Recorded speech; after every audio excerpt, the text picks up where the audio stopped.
Merci Sylvie. On est béni de l'avoir aussi, hein? Yeah! Amen. Alléluia. On est béni d'être ici. On est béni de respirer parce qu'on peut louer le Seigneur. Amen. Vous savez, les arbres louent, ils battent les mains. Il s'agit juste d'avoir une gelée ou deux pour se rendre compte qu'ils respiraient aussi. Le monde végétal, animal ou autre, mais que tout ce qui respire, mais on peut dire on peut tout louer le Seigneur. Tout raconte la gloire de Dieu, même la création, les choses que nous voyons. Amen. Amen. Alléluia. Parce qu'on a signalé le décès de M. Chérubin. C'était une nouvelle qui a terrassé beaucoup d'entre nous autres. Ce matin, on veut partager un peu sur la vie qui est courte. Ça va être le thème un peu, il nous apporte le thème du message, mais dans mon cœur, à moi, M. Chérubin, c'était un homme spécial, puis Mme Chérubin aussi.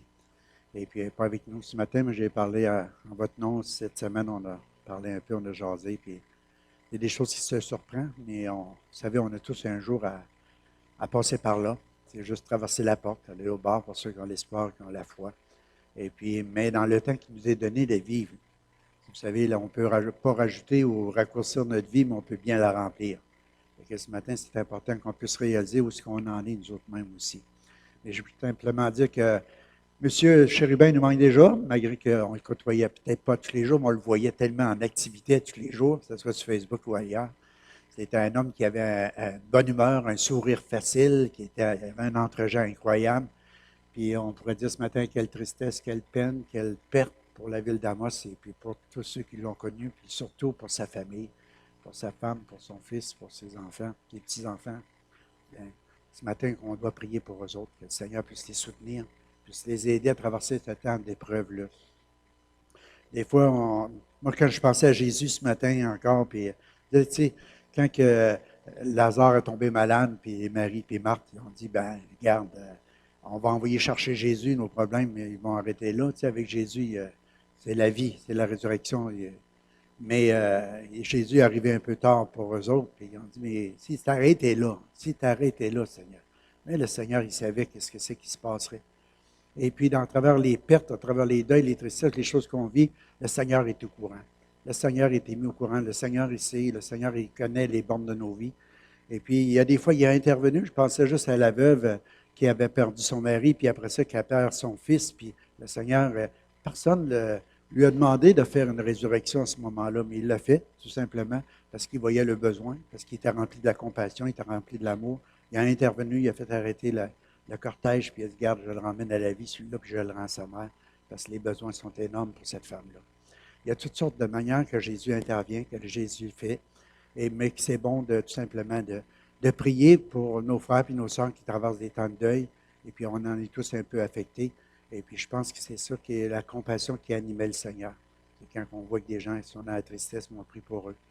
Comme on peut l'être pour la joie. Hier, on avait un jeune couple qui se mariait à l'église. C'était beau de les voir, ils étaient resplendissants, ils étaient contents, puis c'était une belle étape dans leur vie qu'ils faisaient un bon choix. Et puis on était dans la joie avec eux autres. Moi, je me rappelle quand j'ai perdu ma mère, dans la même semaine, ma mère est décédée, puis le samedi, je mariais ma fille Geneviève. C'était pas facile de passer dans l'espace de quelques jours d'un bord à l'autre. On pouvait se réjouir pour le couple qui était déjà prévu depuis longtemps, Geneviève qui se marie avec son beau Daniel, puis gloire à Dieu. Sur l'autre côté, bon, on vivait la séparation de maman, puis c'était pas facile non plus. Mais on pouvait faire ces saisons-là par la grâce de Dieu, parce que Jésus était présent dans les deux endroits, puis le Seigneur pouvait voir nos cœurs, puis qu'est-ce qu'on vivait. Qu'est-ce qui fait le charme d'un homme? C'est sa bonté. Tu sais, la Bible, elle nous parle de même. Qu'est-ce qui fait le charme? Ce n'est pas sa beauté, mais sa bonté. Fait que si tu es un homme bon, quand même, tu n'auras pas toute la beauté que le monde peut essayer de mettre comme portrait. Parce que tu sais, c'est le monde qui décrit lui est beau, puis ou elle est belle, ou lui est pas beau, puis elle n'est pas belle. Ça, c'est nos critères à nous autres. Mais les critères de Dieu sont bien différents.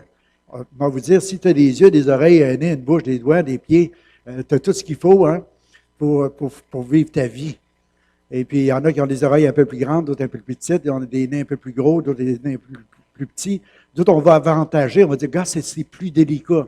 Puis Dieu, là, lui, Dieu dit, tu vois pas, qu'est-ce que l'autre peut sentir, puis l'autre ne sent pas, puis qu'est-ce que l'autre peut entendre, puis l'autre n'entend pas. Tu comprends? Je veux dire, pour nous autres, c'est tellement différent, les traits physiques ou extérieurs, parce qu'on s'est fait une idée de la beauté de l'homme ou de la femme, puis on devrait rentrer dans cette structure-là, si on pourrait dire, tu sais, dans cette forme-là. Tandis que le Seigneur, ce qu'il regarde, c'est ce qui fait le charme d'un homme, c'est sa bonté. Puis quand un homme est bon, mais le monde le reconnaît, le monde le sait. Puis M. Chérubin, c'était un homme qui était bon. C'était un homme généreux, bon, puis chaleureux. Il était bien avec lui. Tu jases avec, puis il n'y avait pas comme de distance ou de dire, ben moi, je suis maire de la ville, puis toi, tu es... Non, tu sais, c'est... Moi, une fois, j'ai été le voir à son bureau, puis j'ai dit, pourquoi tu veux qu'on prie pour la ville d'Amos, tu sais? Ah, prie pour la prison, ça va nous prendre notre prison, il faut que ce dossier-là. Tu sais, il n'y avait pas une histoire de dire, ben là, moi, je suis dans telle religion, toi, tu es là ou ça. Tu sais, avec lui, c'est regarde, on a un Dieu, on aime Dieu, puis ce qu'on veut, c'est que Dieu emmène le bonheur dans notre ville. Parce que si la ville, elle va bien, tout le monde va aller bien. Nous autres même, on va être bien. Amen. Il avait saisi des grandes, grandes vérités. Fait qu'en mon nom, puis au nom de Suzanne, puis de tout, chacun de vous autres, on les a souhaité nos sympathies. Puis je vous demande de prier parce que les jours à venir ne sont pas faciles non plus pour la famille. Puis que le Père de toute consolation puisse envoyer plein de consolation sur eux autres, puis du réconfort, puis de l'espoir à toute la famille. Vous savez, ce n'est pas des journées tout de même faciles. Cette semaine, j'ai perdu un de mes amis, Guy. On a joué au ballon ballet longtemps. C'était un gars qui était un très bon joueur de ballon ballet. Il whippait, wow, le ballon, il la mettait juste à la bonne place. Je n'ai jamais dit. Tu sais, des fois, on va dire, on aurait dû dire, moi, je ne voulais pas lui dire qu'il était meilleur que moi, puis je ne pouvais pas lui dire que son lancer était bien meilleur que le mien. Mais quand on le voyait, quand il jouait avec nous autres, c'était le fun. Quand il jouait contre nous autres, on a joué contre, on a joué pour, on a joué ensemble. Mais Guy, c'était un gars d'équipe. C'était un gars qui était chaleureux, un gars qui ne déplaçait pas trop la borne, un gars sympathique, un gars qu'on rencontrait de temps en temps, puis on était fiers de le voir parce que moi, je le sentais comme un ami à travers ça. C'est un gars que j'aimais beaucoup.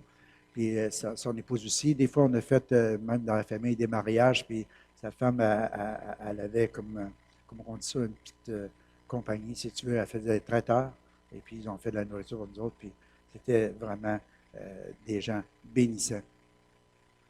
Mais on ne peut pas choisir le moment ou la façon qu'on va mourir. On ne peut pas choisir, mais on peut décider, par exemple, comment on va vivre. Ça, c'est peut-être ça que ce matin qu'on devrait peut-être retenir du partage qu'on va emmener. On peut décider de la manière qu'on va vivre. Et puis qu'après, quand on meurt, qu'est-ce qu'on va dire à ton sujet? Comment tu étais? Comment tu as vécu? Qu'est-ce qu'il y en a? Moi, il y a des affaires que j'aurais effacées, tu sais, sur mon carnet. Il y en a d'autres, mais tu ne peux pas le faire, mais tu es ce que tu es. Moi, je joue au ballon ballet, je pourrais dire que lui, c'était un gentleman. C'était un gars qui, un gentilhomme, on dit, en français. C'était un gars, tu sais, qui, tu sais, il jouait bien, il faisait ce qu'il avait à faire, pas agressif, pas colérique. Tandis que moi, peut-être s'il y en a qui auraient donné un témoignage en disant, regarde, on a joué au ballon ballet il y a 40 ans ensemble, puis il dirait, ouais, mais Rouillard, je te dis, lui, si tu passais ses orteils, il réagissait rapidement, tu sais, puis il était un peu colérique, puis je ne pensais pas ça de moi, mais c'est ça que j'étais un peu. J'étais capable de. J'ai déjà dit à un gars, j'ai dit, t'es trop gros pour moi, mais mon balai il est encore assez solide pour pouvoir t'étendre sur la glace. Fait que là, Dieu m'a changé un peu, tu sais. J'ai même déjà cassé mon balai sur la cuisse d'un gars, tu sais. La raison, c'est parce qu'il m'avait donné un coup de poing, mais non, j'avais bien raison de le fesser.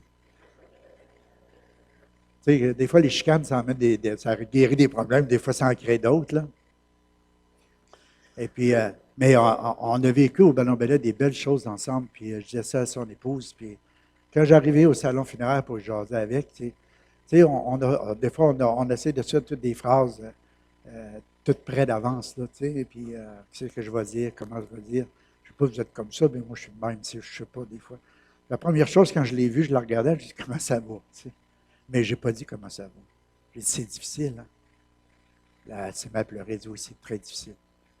Pas qu'on se connaissait beaucoup plus Guy que Jeanne, mais c'est juste pour dire que quand tu passes par là, tu peux savoir que les gens souffrent, que les gens ils ont de la tristesse, puis c'est pas facile pour eux autres. Quelqu'un a écrit, un homme qui a réussi est un homme qui se lève le matin, il se couche le soir, et qui entre les deux a fait ce qu'il aimait. entre les deux, il a fait ce qu'il aimait.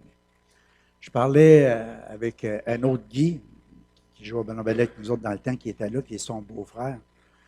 Puis il me disait comment que lui avait vécu depuis 3 ans un cancer, la meilleure carrière, il a déjà traversé ça, qui a été même travaillé au Modéo, encore chez Fortin. Puis en travers sa chimio, les affaires, il s'en allait travailler, il revenait. Pourquoi? Parce qu'il ne voulait pas que la vie s'arrête là-dessus. Il voulait continuer à vivre, puis il voulait faire les choses jusqu'au bout comme il devait le faire. Fait que je ne peux pas parler beaucoup de lui parce qu'on se voyait de temps en temps. Mais je peux juste vous dire qu'il faut aimer la vie, en apprécier chaque moment, car un jour, la mort nous emporte. Puis on va tous passer là. Je ne vais pas être défaitiste ce matin, parce que la mort peut être un gain. La mort, ça peut être une promotion. La mort, ça peut être quelque chose de glorieux, parce que tu sais où c'est que tu vas. Parce que tu connais la voix de celui qui t'appelle l'autre bord. Parce que tu as appris à écouter sa voix, tu as appris à entendre sa voix, tu as appris à échanger avec lui, à bâtir une intimité, une relation avec Dieu, qu'on ne voit peut-être pas avec nos yeux de la chair, mais qui est là, qui est dans notre cœur, qui est dans notre esprit. Puis que si tu développes cette intimité-là avec Dieu, il y a une chose que tu vas réaliser, c'est que tu n'auras pas la crainte de la mort. Il va te libérer de la peur de la mort. Puis peut-être la mort peut te surprendre ou quoi que ce soit, mais tu sais que de l'autre côté, la voix de ton bien-aimé est là, puis qui t'appelle, puis tu dis, waouh, il n'y a plus rien qui va nous séparer de l'amour de Christ. Il n'y a plus rien qui peut m'éloigner de la mort de la vie, rien. Après, tu as connu Jésus, tu sais que la vie éternelle est là, puis c'est un cadeau de Dieu. C'est un cadeau que Dieu nous donne. Une autre madame qui est décédée cette semaine, Lucille, je pense qu'il n'y en a pas beaucoup dans la ville d'Amos qui ne la connaissaient pas. Les Foreurs lui ont rendu un dernier hommage en même temps que M. Chérubin. M. Chérubin, il a rendu hommage la veille, juste la dernière fois qu'il a écrit sur Facebook, c'était pour elle. Moi, cette femme-là, écoute, quand on jouait au ballon ballet, il y a 40 ans passés, elle était déjà là, puis elle était encore là, puis à un moment donné, tu rentrais à l'aréna. Et une fois, j'avais parlé avec elle, puis j'ai dit, Seigneur, j'ai dit, elle a plus de foi que je peux en avoir, je pense, parce qu'on voulait ramasser de l'argent pour les Haïtiens, pour la mission, puis je disais, on ne sait pas trop quoi faire, puis pour promouvoir, puis avoir. Elle dit, c'est facile, achète-toi un 4 roues. Voyons donc, un 4 roues. Oui, elle dit, si tu arrives avec des petites bebelles, puis elle dit, tu essaies de faire des moitiés-moitiés avec ça, elle dit, le monde ne l'achète pas, ils ne sont pas intéressés. Mais achète-toi quelque chose qui vaut la peine, là, 10, 12 000 piastres, un beau 4 roues, là, quelque chose que tout le monde va avoir. Puis elle dit, après ça, viens me voir. Elle dit, je vais m'en vendre des moitiés-moitiés. Je vais monter à Métégami, puis elle dit, je vais te le payer d'une rague.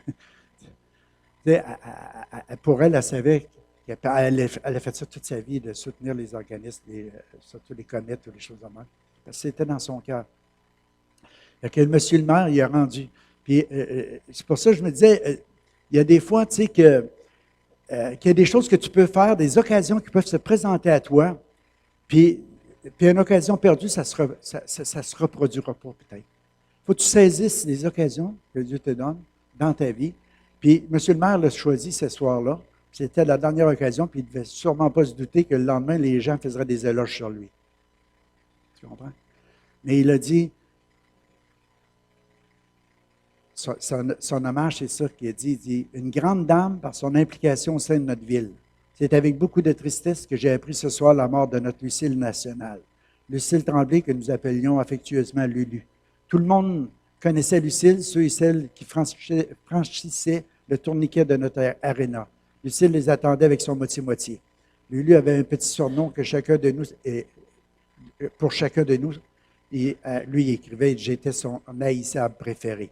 Lucille, c'était notre vendeuse de billets, notre bénévole, notre amour. J'ai perdu une grande dame que je respectais beaucoup. Adieu, ma chère Lucille, je ne t'oublierai jamais. Mes chères sincères condoléances à sa famille. Essaye d'imaginer Lulu, l'autre bord, qui l'attendait l'autre bord, quand il a passé. Il dit, regarde, peut-être ton moitié-moitié, Éric. Il était. Ça se passe rapidement. Des fois, on ne s'attend pas que ça se passe rapidement. Monsieur Chérubin, hier, j'ai été voir sur sa page comme ça. Puis, je voyais un partage qu'il a fait le 31 août.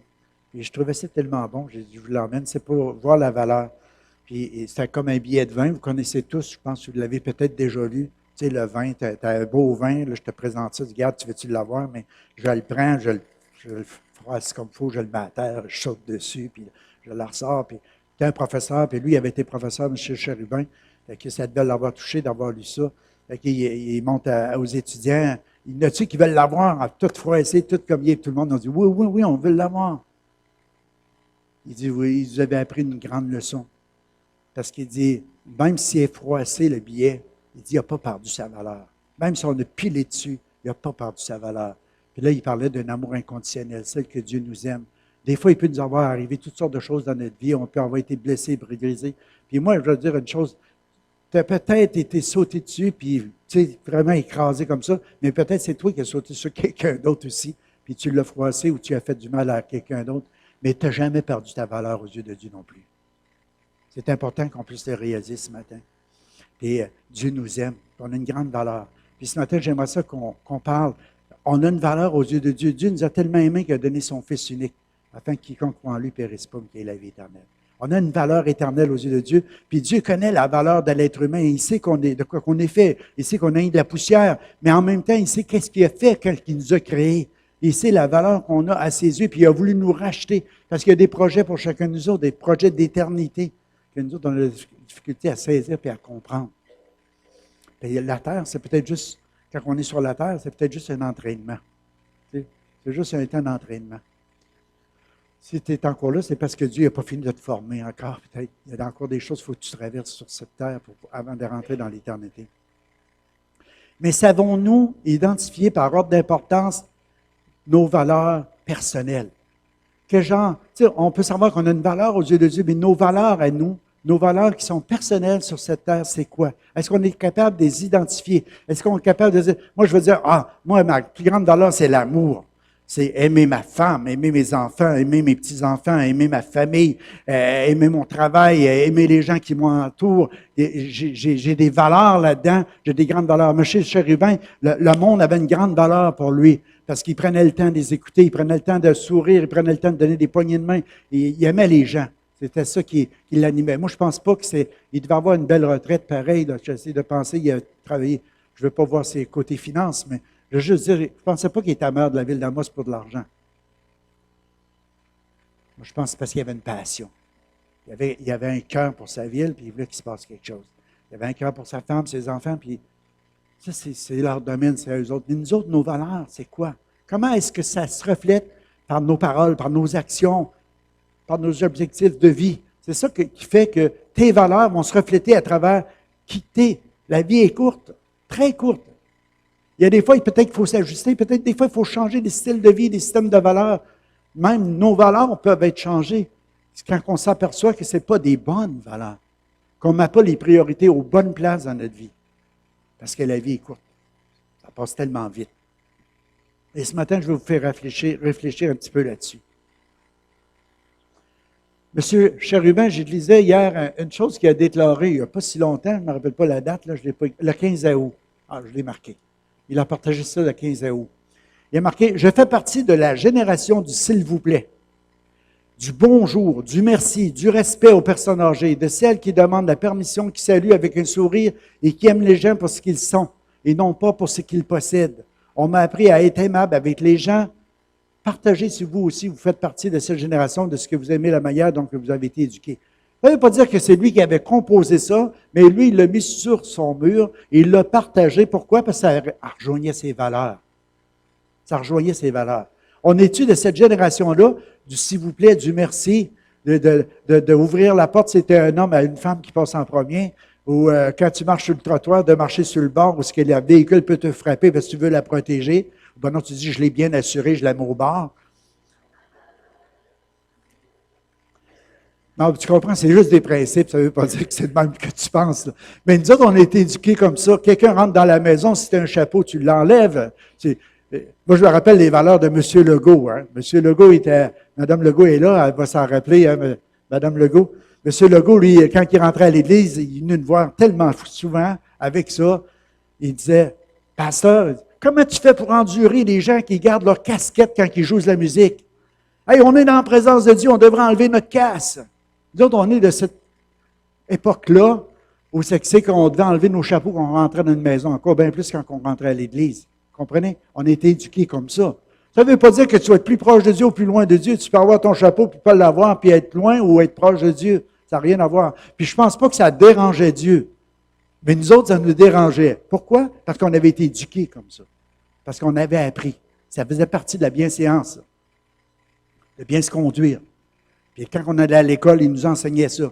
Hey, les enfants, vous êtes les derniers à manger. Hey, les enfants, vous comprenez? Quand on arrivait à la table aujourd'hui, on regarde ça, on fait des soupers ou des dîners ou quoi que ce soit. Et les enfants, ça court, puis on dirait qu'il faut y servir en premier. Il faut qu'ils apprennent à un moment donné, regarde, c'est après.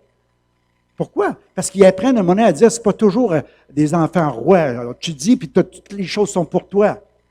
Moi, je reprends un enfant à un moment donné, puis il dit, oh, moi, chez nous, je peux le faire. Bien, chez vous, il fallait, mais pas ici à l'église.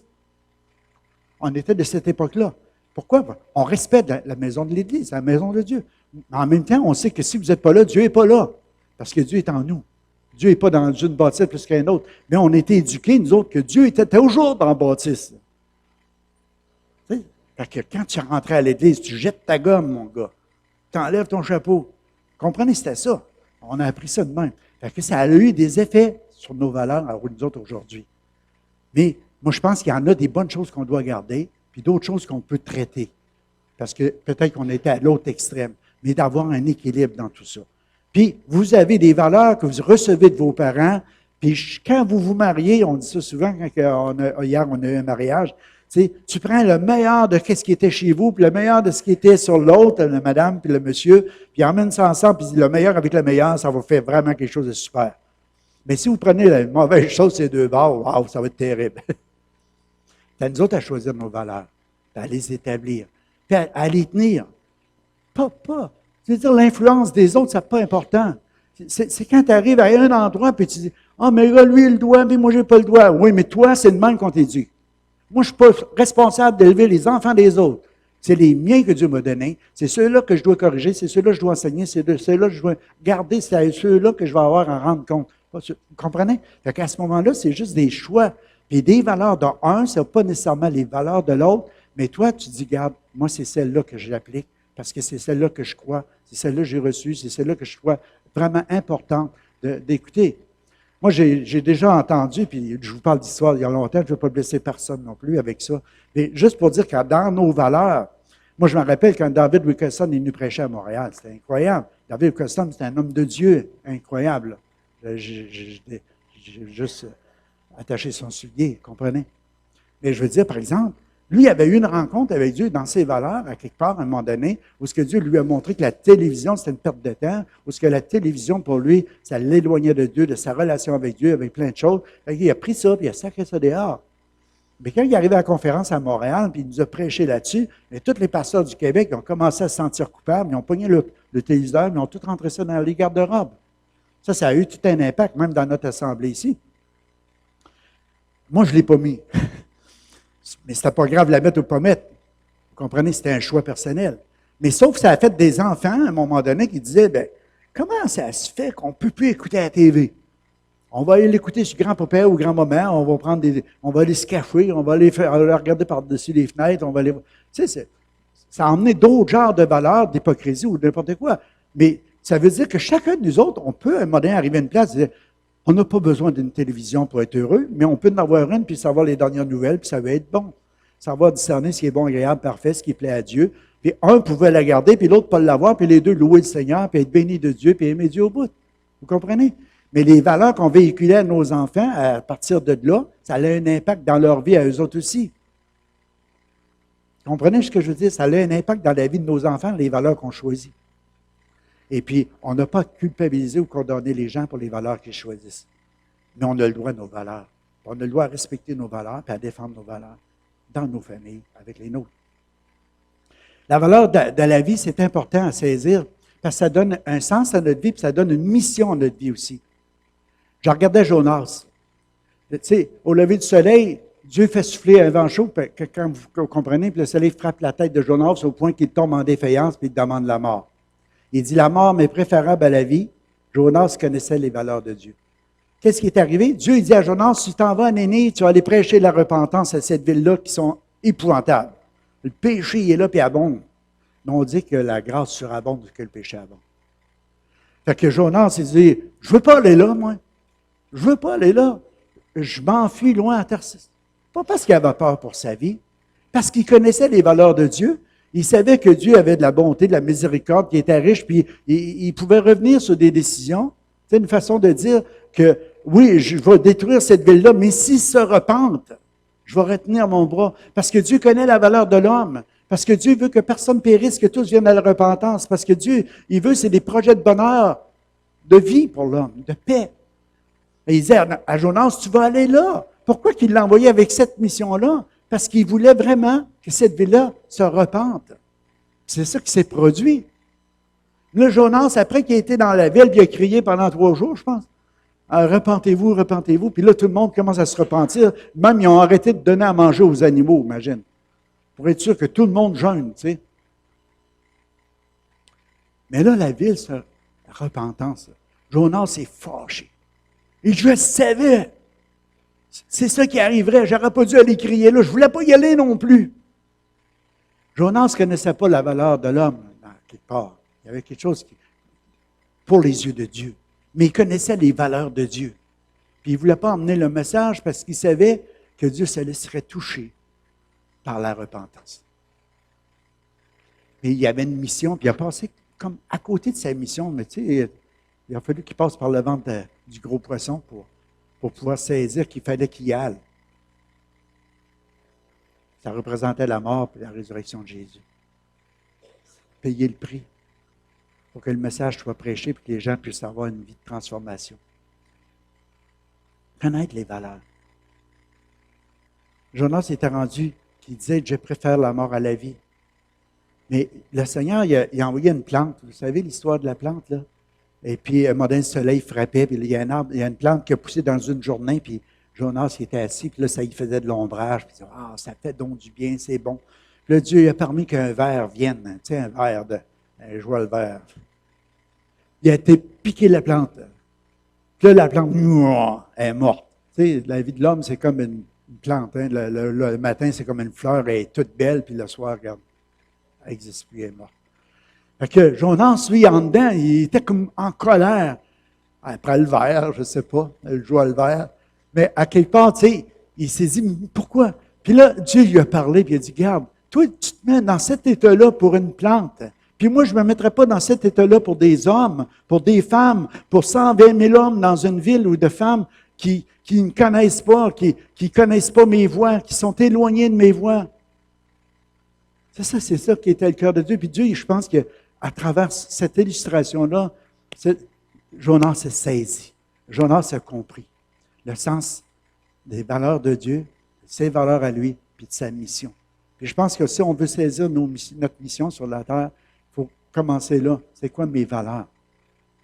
Puis à travers ces valeurs-là, ça va nous aider vraiment à vivre dans le plan de Dieu, au lieu de fuir la mission que le Seigneur a pour chacun de nous autres. Qu'est-ce qui était affecté? Sa vie morale, sa vie spirituelle, sa vie émotionnelle, sa vie mentale, sa vie physique. Il n'y avait plus de motivation, plus de courage, plus de détermination, plus de persévérance pour relever l'appel de Dieu. Ça a affecté toute sa vie. Il vivait un sentiment de vide à l'intérieur parce qu'il n'avait pas identifié les valeurs, ce qui était important pour Dieu et pour lui dans sa vie. C'est important pour nous autres de saisir ça ce matin parce que faut vraiment, si Jonas ignorait la valeur d'un besoin de l'être humain, de base, de l'amour, d'être aimé de Dieu puis d'aimer, imagine les effets que ça a eu dans sa vie. Mais après qu'il a saisi ça, ça a été différent. Amen. Si tu as une valeur, moi je veux dire, ma première valeur, c'est ma relation avec Dieu. Mais quel effet que ça a dans ma vie d'avoir cette valeur-là? Ben, je veux aller à l'église. Je veux prier. Je veux lire ma Bible. Je veux parler de Jésus. Je veux voir mes frères et mes sœurs.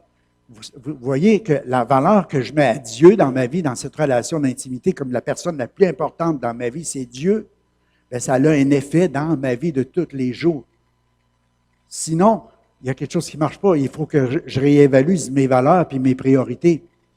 La religion, elle a dit, gars, Dieu, tu vas à l'église une fois par semaine. Ça, c'est ma relation avec Dieu. Une fois par semaine, ça, c'est la religion. Elle t'emmène à aller à l'église. Tu dis, gars, j'ai fait ce que je fais à la faire, j'ai été à l'église. Moi, quand j'étais petit gars, c'était ça. Mon père m'avait appris à dire, tu vas à l'église, c'est nos valeurs pour Dieu, il faut aller à l'église. Je n'avais pas compris que j'allais à l'église parce que j'aimais Dieu. Parce que je voulais adorer Dieu. Mais je vais à l'église, je fais le bout de chemin que je dois faire pour aller au ciel un jour. Mais je n'avais pas réalisé la relation que je pouvais avoir avec Dieu. Puis ça, c'est tellement important. Quand j'ai arrivé au salon funéraire, il y a un de mes chums, dans le temps, on s'est mis à jaser ensemble. Et puis, qu'est-ce que tu fais? Ben, je suis pasteur. Tu sais, ah, oui, c'est vrai. Je le savais parce que là, on commençait à jaser. Puis, dis-moi, il dit l'Église, je m'appuie pied là. Je n'ai pas d'affaire à l'Église. Oh, je crois en Dieu pareil. Là, j'ai commencé à y parler. Je dis, tu as raison. J'ai dit, la relation qu'on vit avec Dieu, c'est ça qui est plus important. Et c'est plus important qu'aller à l'Église.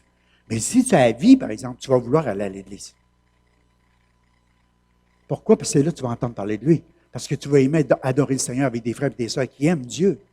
Tu ne vas pas être à l'Église avec la même motivation. Ah, elle n'a pas vu ça de même. Tu comprends? C'est pas mauvais d'aller à l'Église. C'est pas parce que tu vas à l'Église que tu t'es éloigné de Dieu. Mais c'est parce que tu n'es pas proche de Dieu. Tu dois bâtir cette relation-là avec Dieu. La vie spirituelle, tu sais, comment c'est important. Si on a une vision claire de notre raison d'être, qu'est-ce qui va arriver? Notre vie spirituelle va être plus profonde et plus significative dans l'amour du Père. Qu'est-ce que ça va faire? Ça va détruire en nous nos barrières de crainte, de peur. Ça va nous éloigner des conflits, de la colère. Ça va changer notre manière d'être. Ça va avoir un effet. Si tu sais que quelqu'un a quelque chose contre toi, tu vas laisser là ton offrande, tu vas aller trouver la personne. Tu vas dire, pardonne-moi, mais écoute, j'ai mal agi, j'ai mal fait, j'ai peut-être pas été à la hauteur, je t'ai déçu, je te demande pardon. On va vouloir à chaque jour regarder dans notre vie les choses qu'on peut ajuster. On ne voudra pas traîner des affaires parce qu'on ne sait pas quand est-ce que le Seigneur va venir nous chercher. Puis ce n'est pas juste pour la peur de faire face à Dieu, c'est juste qu'on veut bien meubler notre vie. On veut bien meubler chaque instant de notre vie. Si ma relation avec Dieu est prioritaire, je vais voir à ça. Parce que je sais que comment est-ce que Dieu peut entendre mes prières, je t'en chicane avec ma femme? Ça ne marche pas. Il va falloir que tu te réconcilies. Pardonne-nous nos offenses comme nous pardonnons à ceux qui nous ont offensés. Ah, celui-là, moi, je vais le frapper, hein? Pour le plaisir. Dieu fait des miracles. Mais c'est pour dire tout simplement, c'est important. C'est important. Démontrer par des actions précises nos priorités. Si c'est la famille, moi je ne sais pas, mais j'entends parler des gens qui travaillent dans les maisons pour foyer. Ils disent qu'il y a des gens qui sont là-bas, des personnes âgées, qui sont seules, qui ne sont pas visitées. Les gens ne vont pas aller voir. Les familles les ont oubliés. Peut-être qu'ils ont donné leur héritage quand ils ont rentré là, puis regarde, ils n'existent plus, ils sont déjà morts. Ça ne se peut pas. Ça ne se peut pas, des choses de même arrivent. Si tes valeurs, après Dieu, c'est la famille. Écoute, tu dis, j'ai un grand-père qui est là-bas, j'ai une grand-mère, je vais aller la visiter, je vais aller la voir. Oui, mais écoute, être enfermé là, elle n'a plus d'impact bien dans la famille. Et puis, oui, mais tu n'y vas pas pour... Tu comprends qu'est-ce que les autres vont dire? Oui, tu as plein de choses à faire d'autres, mais tu as une valeur, une priorité, c'est la famille. Puis tu voudrais, si tu te mets à sa place, tu vas dire, écoute, j'aimerais ça que quelqu'un vienne me voir. Fait que tu vas mettre ça dans ton agenda. Aller à la maison, au foyer, au moins une fois par semaine, aller visiter des gens que j'aime. Puis ça fait partie de tes valeurs. Puis tu vas mettre une priorité là-dedans. Tu comprends? Parce que c'est tes valeurs. Tes valeurs, tu dis, moi, j'aime encourager les malades. Tu sais, les gens qui vivent c'est tellement difficile, les pressions qu'ils vivent, puis des choses comme ça. Mais tu vas aller les visiter. Tu vas aller les visiter. Tu vas mettre des actions. C'est ça, tu as des priorités de vie, il y a des choses que tu ne peux pas toutes faire, mais à un moment donné, quand que dans ton appel, dans ton cœur, les choses que Dieu a déposées qui sont là, ça va t'apporter, parce que c'est des valeurs à l'action. Amen? Alléluia. Ah, je vais terminer avec ça. Mais c'est pas pire, je pensais qu'il était beaucoup plus tard. Mais 33 minutes, c'est bon pareil. On finit avec le dernier. Moi, souvent, je pense à la brièveté de la vie. J'essaie de me mettre dans mon esprit, là. Mettons que je prends conscience que je n'ai pas demain. Ça vous arrive-t-il de penser de même? Je n'aurai pas de lendemain. Ça va finir aujourd'hui. Essaye d'imaginer, là, tu vas finir aujourd'hui. C'est ton dernier moment. Tu vas mourir. Il y a un pasteur, à un moment donné, il est rentré dans l'église, il est en train de faire le culte, il a adoré le Seigneur avec les amis. Quand ça est fini, il a donné la main, puis il est tombé mort. Imagine ça arrive. C'est la plus belle des morts. Tu es dans la maison de Dieu, tu viens de faire un culte, te prêcher l'Évangile, puis là, paf, tu tombes direct là. Il y en a un de mes amis, qui est mort comme ça, pasteur Raymond, mais mais il est mort. Il a fait comme une syncope, il était comme mort. Ils ont dit cliniquement, il aurait dû être mort, mais il y avait une infirmière qui était là, puis puis ils l'ont ranimé finalement, puis ils ont arrivé, puis ils ont dit, les premiers soins qu'elle a apportés, ça l'a comme enclenché. Après presque 2 ans de réhabilitation, si on peut, même plus, mais là, ça fait plusieurs années de ça, il a recommencé à prêcher à l'église tranquillement, quelques minutes, puis là, il prêche, puis il est encore pasteur de l'église de l'église sans frontières, sans frontières. Il n'y avait plus de frontières, il n'y avait plus rien. Mais c'est assez d'imaginer. Qu'est-ce qu'on ferait si ce serait notre dernière journée à vivre aujourd'hui? Ça, c'est la question au moins à 25 piastres. Hein, Sébastien, qu'est-ce que tu faisais? C'est ta dernière journée avec elle, ça. C'est quoi tes valeurs? Tu vas appeler au moins quelqu'un dans ta famille, hein, je ne sais pas. Mettons, tu as une chicane avec ton frère. Tu ne veux pas qu'il parte de même en disant que ça n'a pas été réglé, cette affaire-là. Là. Tu dis, allô, excuse, là, ça a pris du temps, là, mais aujourd'hui, je trouve que c'est le bon moment, c'est la bonne journée. Tu ne lui dis pas que tu vas mourir, mais tu le sais. Tu lui dis, tu sais, là, t'en rappelles-tu il y a 10 ans, là, quand je t'ai frappé, là, puis au bon que je t'ai dit telle ou telle affaire, c'est pas vrai, là. C'est pas des paroles prophétiques, là. Puis là, t'en rappelles? Oh, oui, j'avais oublié ça. Ben, moi, je ne l'avais pas oublié. Je pensais que c'était mon heure. Ah non!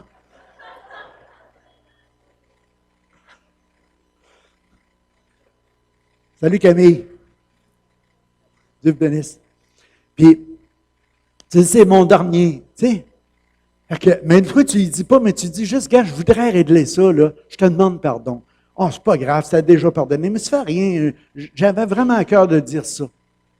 Là, imagine le lendemain, quand que ton frère apprend que tu es mort, là. Il dit, écoute, il sentait sa mort, le gars, tu sais. Il m'a appelé hier pour me dire, regarde, pardonne-moi donc pour une affaire que je t'ai faite il y a 10 ans passés, que j'avais même oublié. Il sentait sa mort. Mais toi, tu le savais, tu avais une révélation. Là. Ta dernière journée à vivre. Quelle autre affaire tu faisais aujourd'hui? Maurice, je t'aime. J'ai toujours aimé, c'est un bon gars. Amen. Mais tu vas mesurer les impacts. Des choses que peut-être que tu mettais moins important, puis tout à coup, tu dis, ah, c'est beau ma job, mais aujourd'hui, je ne vais pas travailler. Tu vas dire, oui, c'était une priorité dans ma vie, mais il y a d'autres priorités que j'ai négligées à cause de ça, mais peut-être qu'aujourd'hui, je vais la passer avec ma femme, aujourd'hui, je vais la passer avec mes enfants, aujourd'hui, je vais faire telle ou telle chose, parce que c'est ma dernière journée après tout. Aller jouer au golf. Aller perdre les balles que Gérard m'amène à tous les dimanches. Là. Gérard m'amène des balles de golf. Là, à chaque fois qu'il m'en donne une, puis là, il y a des bonnes balles. C'est marqué, tu sais, un matin, une pinac. C'est une vraie bonne balle de golf. J'ai dit, je la joue, celle-là, un jour. Mais ce n'est pas vraiment une grande priorité encore dans ma vie. Tu comprends? Parce qu'autrement, j'irai jouer. Mais d'autres valeurs. Mais c'est bon. S'il y en a qui vont jouer au golf, c'est la meilleure place. Là. Tu arrives là comme aujourd'hui avec la température, avec les arbres, les fleurs, tout ce que tu peux voir, surtout les couleurs, là, les arbres. Là. Tu respires l'automne, ça sent bon. C'est comme les chasseurs, tuer des animaux l'automne. C'est donc le fun, hein? Je ne sais pas comment ils font pour tuer, hein? Les deux tuer en masse, moi aussi. Pour se nourrir. Mais c'est des belles bêtes, pareil, hein? Moi, je dis aux gars, vous avez le droit de les tuer, mais manquez la peau, tu sais. Mais j'aime les gars parce que des fois, ils nous disent, regarde, si c'est dangereux, là, si on pense qu'on va juste le blesser, on ne tire pas. Ça, c'est chapeau. C'est bravo. Moi, chez nous, en dernier, mes enfants me voyaient une fois, je vous conte la joke bien rapidement. La perdrix est venue jusque dans ma cour, tu sais. Elle s'est parquée sur la branche de mon arbre. J'ai pris mon 12 pour être sûr qu'elle ne souffre pas. Puis j'ai dit, regardez, Pépé, Dieu il a emporté drette là. J'ai tiré, elle n'a pas bougé. Je n'ai pas touché avec un 12. Ben, j'ai tiré au-dessus de la tête pour ne pas toute la défaire, tu comprends? Je l'ai manqué. Là, j'ai dit, il faut craindre, il faut plus gentuse. J'ai arrêté de tirer. Je ne dis pas que je ne retournerai pas, là, mais j'ai perdu la piqûre un peu. Mais j'ai renouvelé mon permis pareil, OK. Qu'est-ce qu'on voudrait faire? On voudrait dire notre amour à nos proches. On voudrait oublier nos petits problèmes. On voudrait être authentique, être vrai, être transparent, que les gens regardent en nous comme à travers un aquarium quand on voit des petits poissons. On voudrait être comme ça. On voudrait régler tous les conflits avec les autres. On voudrait rester avec une bonne opinion. On voudrait rester une bonne opinion de soi aux autres. J'ai écrit ça, il était tard hier soir. Tu sais, on voudrait que les gens disent Ah, Pasteur Gérard, ah, il prêchait puis c'était long. Ah, c'est à sa valeur. Prêcher longuement, non. Mais on voudrait profiter du moment présent. Je suis à peu près. Puis je vais terminer avec ça. On voudrait régler les choses importantes qui ne sont pas réglées. Pourquoi pas commencer aujourd'hui même? Pourquoi il faut remettre ça à demain? On ne sait pas, demain ne nous appartient pas. M. Chérubin s'est levé. Je sais qu'il a dit quelques mois à sa femme, il a déjà un point dans le dos. Il dit, je vais aller me rallonger un peu. Il y avait une entrevue à passer justement pour la mort de Lulu, je crois.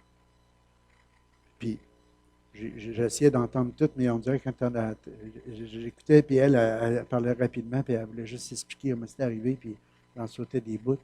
Mais un point dans le dos, je vais aller me rallonger ou quelque chose de même, puis c'est dans les effets, c'est qu'elle est tombée par la suite, puis elle a entendu du bruit, puis c'était fini. Vous comprenez? J'ai parlé avec une madame que j'ai connue beaucoup, puis j'ai voyagé avec son mari quand j'allais travailler, avant d'être pasteur. Et puis j'aimais ce monsieur-là, il s'appelait Abel. Et puis, bon gars, bon gars. Puis, il s'est levé le matin, il était âgé, presque 90 ans, même dépassé. Il s'est levé, il a salué sa femme, il a été dans le châssis, il a regardé dans la fenêtre, il a regardé dehors, il a été s'asseoir sur sa chaise. Là, elle a dit, bon, tu viens-tu manger? Il ne répondait pas, tu es voir, t'es parti. Puis j'étais au salon funéraire, puis elle me disait, elle dit, il ne m'a même pas dit bonjour, là. Il ne m'a pas dit qu'il s'en allait. Elle était triste, tu sais. J'aurais aimé qu'il me le dise, là, tu sais. Mais il ne savait pas lui-même. Il est parti comme ça. C'est même la vie. Tu sais, profite de chaque temps que Dieu te donne. Tu ne sais pas quand est-ce que ça va terminer. Mais essaye de voir aujourd'hui, commencer aujourd'hui à dire, c'est quoi les priorités, les choses importantes dans ma vie. Et puis, ce n'est pas juste pour le mari, ce n'est pas juste pour la femme, c'est pour tout le monde. Il n'y a pas d'âge. C'est sûr qu'on va aller à la rencontre de Dieu. Mais Dieu nous a donné la vie. Puis il y a une chose de plus merveilleuse pour chacun de nous autres, c'est qu'on a la vie éternelle. C'est qu'il y a une vie qui finira jamais. On l'a déjà reçue par la grâce de Dieu. Si tu l'as pas ce matin, invoque Jésus. Dis, Seigneur, donne-moi la vie. Pardonne-moi mes fautes, puis viens dans mon cœur. Donne-moi la vie. Puis après que cette vie-là, la vie physique, elle, est limitée parce que Dieu veut nous donner un corps glorieux. Mais le temps qu'on a sur la terre, c'est compté. C'est plus rapide que la navette du tisserand. C'est pas ça que j'avais mis c'est comme la largeur de la main. C'est la Bible qui nous dit comment la vie, elle passe vite. C'est rapide. Le temps de dire, moi, mon père, il est mort à 96 ans, puis il disait, mais mon cœur, il est resté jeune. J'écoutais les blagues à Gilles Latulippe cette semaine. Dieu sait qu'il en a fait, incroyable, des vertes et des pommures. Il a toutes les ça. Mais sa vie était une vie de. Pour lui, c'était une vie de bonheur, de joie. Il faisait ce qu'il aimait du matin au soir. Puis il a bien vécu sa vie à travers ça. Mais la Bible nous dit, sache que dans les derniers jours, il va y avoir des temps difficiles. Et les jours vont être mauvais. Parce qu'il y a des jours où ce qu'on voit aujourd'hui, qui c'est rempli de tristesse, rempli de souffrance, c'est rempli de toutes sortes d'affaires. Dans le temps de Paul, c'était comme ça, les chrétiens étaient mis à mort, ils vivaient toutes sortes de martyrs, toutes sortes de choses. Mais nous autres, on a à travers ça des temps pour servir Dieu, pour mettre des bonnes priorités dans nos vies, puis de bien les établir, puis de servir le Seigneur à travers ça, en disant, Seigneur, c'est quoi la mission que tu me donnes d'accomplir sur la terre? Premièrement, c'est de t'aimer, puis après ça, d'être un adorateur, puis aussi d'avoir quelqu'un qui, si on est marié, d'aimer notre conjoint. D'aimer le plus prochain de nous, c'est notre femme, c'est nos enfants, c'est notre mari, pour ceux qui sont femmes. Mais c'est de vraiment mettre tes priorités là, de faire que l'amour soit là, le bonheur soit là pour ces gens-là. Qu'à notre contact, il y a de la joie, il y a de la paix, il y a de ces valeurs-là qui s'installent. Puis, servons le Seigneur. Conduisons-nous avec sagesse, puis rachetons le temps. Il faut que je le fasse, tandis qu'il est jour. Les œuvres de celui qui m'a envoyé, la nuit vient où personne ne peut travailler. Je regardais juste terminer avec ça. Je devrais être conséquent dans ce que je dis. Mais je pensais à Jésus dans le jardin de Gethsemane. Tu sais, quand il a subi les angoisses de la mort. Il savait c'était quoi que passer par là. Il savait qu'est-ce qui s'en venait. Puis il disait, Père, si c'est possible, éloigne de moi cette coupe. Éloigne de moi. Parce qu'il savait qu'il devait passer à cet endroit-là. Ce n'était pas juste d'avoir eu des coups de fouet, d'avoir la couronne d'épines, d'être cloué les mains et les pieds, mais il savait qu'il passait par la mort. Il fallait. Mais il est venu à un endroit, je vous dis ça parce que l'ange l'a fortifié, puis il était capable de se relever de tout ça, puis d'aller jusqu'au bout. Mais il pouvait dire, Père, entre tes mains, je remets mon esprit. C'est là que je voulais vous emmener. C'est juste dire, d'emmener à un endroit où c'est que ta sécurité est dans les bras du Père. Parce que tu connais Dieu. Parce que tu sais que Dieu est amour. Parce que Dieu a des projets pour ta vie. Parce que tu as l'espérance. Parce que tu as la foi. Tu as l'amour. Tu es rempli de l'amour du Père. Mais il y a quelque part, tu sais qu'avec foi, tu peux dire, Père, je remets toutes choses entre tes mains. Mais donne-moi de bien vivre aujourd'hui. Si tu vis à travers une maladie, à travers une épreuve, à travers une souffrance, à travers quoi que ce soit, que ton assurance soit toujours à travers ta relation avec Dieu, ta communion avec lui, ton abandon qui t'a à lui. Puis tu vas partir de là avec de la sérénité, avec de la joie. Les gens vont dire, regarde, il est mort comme il a vécu. C'est un homme rempli de l'amour, rempli de la foi, joyeux, heureux, puis à travers ça les étapes. Moi, j'ai vu à travers des gens qui étaient en phase terminale, que c'était eux autres qui soutenaient le reste de la famille. La manière qu'ils abordaient la vie. La manière qu'ils savaient en qui ils remettaient leur destinée entre les mains de qui la remettaient. Fait qu'il était là, puis il disait, ah, regarde, c'est une étape, on va passer en travers, Dieu va être là, Dieu va vous aider. Puis c'est la façon que ces gens-là ont traversé parce qu'ils avaient une foi en Dieu, parce qu'ils savaient confier en Dieu. Et on peut tout faire ça ce matin, chacun de nous autres, mettre notre foi et notre confiance en Dieu.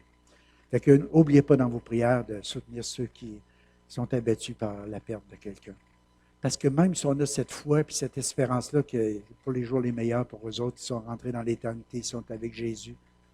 Tu sais, la pire chose que tu peux faire quand tu vas dans le salon funéraire, là, tu dis à quelqu'un, ah, écoute, ces douleurs sont finies, il ne souffre plus, c'est fini, tu es avec le Seigneur. C'est bon, hein? Imagine, pensez qu'il y a une grosse consolation pour la personne, qu'elle, ce qu'elle subit, là, elle vient de perdre un être cher. Elle a un vide en état. Une partie de soi vient de partir. C'est normal de pleurer. C'est normal d'avoir des larmes. C'est normal de souffrir. C'est normal que ça soit là. C'est absolument normal parce que ça démontre qu'on est aimé. Ça démontre que cette personne-là nous a aimés. Plus qu'on est proche de quelqu'un, plus ça crée un vide quand la personne part. Pour ça, ça prend un certain temps. Après ça, on se souvient des bonnes choses qu'on a vécues avec, mais on n'oublie jamais. On n'oublie jamais. Amen. C'est juste ça devient moins pénible après. On continue. On finit en prière. Alléluia. Je ne veux pas être macabre ce matin. Non, c'est juste dire, regarde, on sait ce qu'on va, mais vivons pleinement aujourd'hui. Remplissons comme il faut cette journée-là que Dieu nous donne, parce qu'on ne sait pas si c'est la dernière. Père, on te rend grâce ce matin, Seigneur, pour la vie. On te rend grâce pour la vie, Seigneur, la vie que tu nous as donnée. On te rend grâce pour la vie de M. Chérubin, Seigneur, pour qu'est-ce qu'il a fait dans cette ville, pour Lulu, Seigneur, pour Guy, Seigneur, pour tous ces gens, Seigneur, te rappeler, ou que ce soit M. Latulippe ou d'autres, Seigneur, cette semaine, il y en a plein partout, Seigneur, qui ont subi des pertes, Seigneur. À chaque jour, c'est comme ça. On veut te bénir pour la vie, Seigneur. On veut te dire merci. Merci. Il n'y a rien de plus beau, Seigneur, on veut l'apprécier à chaque jour. Puis, Seigneur, donne-nous, Seigneur, d'apprécier, Seigneur, les gens que tu as placés autour de nous, Seigneur. Qu'on puisse mettre des bonnes priorités ce matin. Toi, nos familles, nos enfants. Donne-nous ta sagesse. Donne-nous de racheter le temps. Donne-nous de bien appliquer, Seigneur, ta parole, tes principes. Seigneur, bénis chacun de nous ce matin qui sont venus à l'Assemblée, Seigneur. Ça démontre leur valeur qu'ils ont dans leur relation avec toi. Continue de te révéler à chacun d'eux, à les protéger, à les garder, Seigneur. Au nom de Jésus, je te prie. Amen. Alléluia. Alléluia. Soyez bénis. Si vous avez des besoins dans la prière ce matin, vous aimeriez qu'on prie avec vous, venez. Je me rappelle, il y a à peu près 20 ans passés, un gars qui avait donné sa vie au Seigneur. Vous me permettez cette parenthèse? Ce gars-là, il était cardiaque. Et puis, sa vie, quand il a connu le Seigneur, était assez misérable, on pourrait dire médiocre un peu, parce que c'est lui-même qui le partageait. Il restait dans un petit loyer, puis c'était pas tellement accueillant ou quoi que ce soit. Mais il a donné sa vie à Dieu, il a commencé à venir à l'Église, sa vie a été complètement changée, transformée. Il a commencé à avoir des rêves qu'il avait pu, il a commencé à vouloir commencer à réparer des bicycles, commencer à partir une petite business là-dedans, trouver le goût de vivre avec sa femme, elle s'appelait Claire. Et puis, à un moment donné, il est venu à la réunion le dimanche soir, il a avancé en avant, il dit, je vais être plus proche de Jésus. Je vais être encore plus proche de Jésus. Je me rappelle, j'ai imposé mes mains sur lui, j'ai prié pour que Dieu exauce sa prière. Mais le lendemain, je reçois un coup de téléphone, vite à l'hôpital, pasteur, ça ne va pas. J'arrive là, il avait fait une crise de cœur. Il était encore chaud, mais il était mort, il était parti avec le Seigneur. Ça m'a fait de la tristesse, c'était vraiment un chum, un ami. Mais je me disais, il ne peut pas être plus proche du Seigneur. Puis je me rappelle quand on a fait les obsèques, c'était ça que j'ai partagé. Il ne peut pas être plus proche du Seigneur. Il ne peut pas être plus proche du Seigneur. Il est rendu dans les parvis de Dieu, il était avec le Seigneur. Il y a un autre monsieur qui était un ami aussi. On développe de l'amitié avec le temps. Quand le Seigneur est venu chercher, on était à l'hôpital, on était ensemble, on était en train de chanter « Je veux t'adorer ». Puis là, à un moment donné, je l'ai vu partir. Sa femme était là, elle a lâché un cri. Puis là, lui, il s'était assis comme sur le lit. Puis là, il est retombé mort. Il était parti. Mais il partait, il s'en allait. Mais le cri de sa femme, c'était une valeur qu'il avait, sa femme. Puis elle l'a fait comme juste. Puis après, c'est reparti. Mais il s'en allait dans l'adoration. Jésus, les anges l'ont accueilli. Il s'en allait avec le Seigneur. Il y a plein d'anecdotes de même qu'on pourrait raconter. Mais avec le Seigneur, c'est le meilleur. Aller avec le Seigneur, c'est le meilleur. Fait qu'on peut traverser les étapes de la vie. Oui, tantôt, Dieu peut secourir, peut guérir, il peut restaurer. D'autres fois, il les emporte. On a de la difficulté à tout saisir ça. Ça ne change pas que Dieu veut guérir. Ça ne change pas que par sa meurtrissure, nous sommes guéris. Mais on vit toutes sortes de saisons, mes frères, mes sœurs. Il ne faut jamais être en colère après Dieu, parce qu'il y a toute une éternité avec lui. Mais remercions-le pour le temps qu'il nous donne de notre bien-aimé. Qu'il soit avec nous. Serge est venu nous partager dernièrement le décès de sa femme, puis c'était pas facile à entendre. Puis pendant que tu me parlais, je voyais comme si ce serait ma femme qui serait partie. J'avais le goût de pleurer. J'ai dit, Seigneur, merci d'avoir laissé la mienne, mais je ne pouvais pas non plus me réjouir que c'était la tienne. Je sais que le vide que ça peut faire, ça sera énorme. Mais que Dieu puisse t'encourager puis te fortifier, puis t'aider à travers ce que tu vis. Parce qu'il n'y a rien de facile. C'est là qu'on a besoin des frères et des sœurs. Puis on a besoin de l'écoute, on a besoin de partager, puis de sentir l'amour. Amen. Et levons-nous ensemble, allons nous faire un câlin, puis aller dans la paix du Seigneur. Soyez bénis. Je vous aime.